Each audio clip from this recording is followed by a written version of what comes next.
ეს ხელისუფლება წავა და ამოისუნთქებს ქვეყანა და მათ შორის თავისუფალი მედია.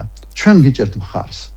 ჩვენ თითოეული ასე ვთქვათ მოქალაქე თქვენს გვერდით დგას, ვინაიდან ეს გასაჭირი ყველამ იცის. მათთვის ერთი თუნდაც მართალი სიტყვა, რომელიც თქვენი ტელევიზიით ითქმება, მეორე რეგიონში სხვა ტელევიზიაა, იქ ფოჩია, იქ რიონია, ქუთაისში და ყველგან არის ფაქტობრივად, მაგრამ ყველანი სულს ღაფავენ. ეს არის პოლიტიკური, ასე ვთქვათ, დევნა დამოუკიდებელი რეგიონული მედიისა. ეხლა სახელმწიფო დონეზე მაუწყებლები რა მდგომარეობაშია, ყველა ვიცით ეს, არც იქ არის უკეთესი ვითარება, აგერ მთავარი დაიხურა, აგერ ფორმულას ერთი თვის წინ გათიშული ჰქონდა მაუწყებლობა მთელი ქვეყნის მასშტაბიდან, მხოლოდ საკაბელო არხებით შეეძლო ადამიანს მათი გადაცემების ნახვა, ვინაიდან სატელიტის ფული არ ჰქონდათ. არც TV პირველს უხილს და აი აქამდე მიიყვანეს საქმე და უკვე დადგა თქვენი ჯერი.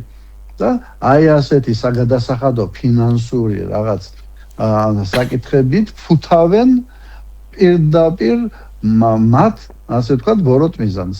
დახურონ თქვენი ტელევიზია. თუ მართლაც შერჩევითი, ასე ვთქვათ, იდგომა, თუ მართლაც საგადასახადო საკითხთან გვაქვს საქმე. როგორც უყვარს ხოლმე თქვა, ორ კომერციულ სუბიექტს შორის არის დავა რომ იტყვიან ხოლმე, მაგრამ თქვენ კომერციულ სუბიექტი ხართ, ოღონდ ამ შემთხვევაში სახელმწიფო გადავებათ. სახელმწიფოს და კომერციულ სუბიექტს შორის არის დავა, თუ სახელმწიფოს სურვილი არის განახორციელოს რეპრესია თქვენი მაუწყებლობის წინააღმდეგ. რა თქმა უნდა, აშკარა, ვინაიდან მაშინ რატომ გაათავისუფლეს, რატომ თუნდაც რაღაც მიზეზების გამო დაუშვათ ვერ გადაიხადეთ თქვენი ვალდებულებები. მაგრამ ეს მიზეზები რატომ წარმოიქმნა? მიღებული კანონები, რეკლამას გიგზავნენ. გახდებით მოღალატე, ასე ვთქვათ, აგენტი თუ რაიმე გრანტს მოისიდავთ.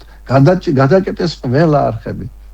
წარმოგიდგენიათ, საქართველოში 36,000 არასამთავრობო ორგანიზაცია ფუნქციონირებს და აქედან აქტიური, რომელიც მრავალი წლის განმავლობაში ათეულ ათასობით ადამიანს ასაქმებდა, აი ამ რაოდენობის იყო და დანარჩენი ეპიზოდურად გრანტებს ღებულობდნენ, იგივე ჯანდაცვის კუთხით იქნებოდა აგრარულ ან სოფლის მეურნეობაში მცირე ბიზნესის მედიის ხარდაჭერის ჯანმრთელობის უამრავი გრანტები გაიცემოდა. და მთავრობამ ახლა სიამაყედ განაცხადა, რომ ჩვენო და გრანტს ვერ მიიღებთ, თუ არ დარეგისტრირდით და ნებართვა უნდა მოგცეს, ხო წარმოუდგენელია. თქვენ ახლა გრანტი რომ მიიღოთ, მთავრობაში რომ განაცხადებთ, რომ აი ეგერ მომელღაც დაუშვათ კომპანიამ რეგიონულ, რომელიც და მუნიციპალურ განვითარების პრობლემებზე მუშაობს, ან თუნდაც სახელმწიფომ მოგცა თქვენ გრანტი. დაგირეგისტრირებთ, არა უარს გეტყვით. ვახსენე რუსთავი ორ საპატიეს გადასახადები. და გადაუვადეს 25 წელით. ფაქტობრივად ჩამოწერის ტოლფასია იმედს ჰოლდინგს, სადაც იმედით შედიოდა მაესტრო და რადიო იმედი 25 მილიონი ლარი ასევე გადაუვადეს განუსაზღვრელი ვადით.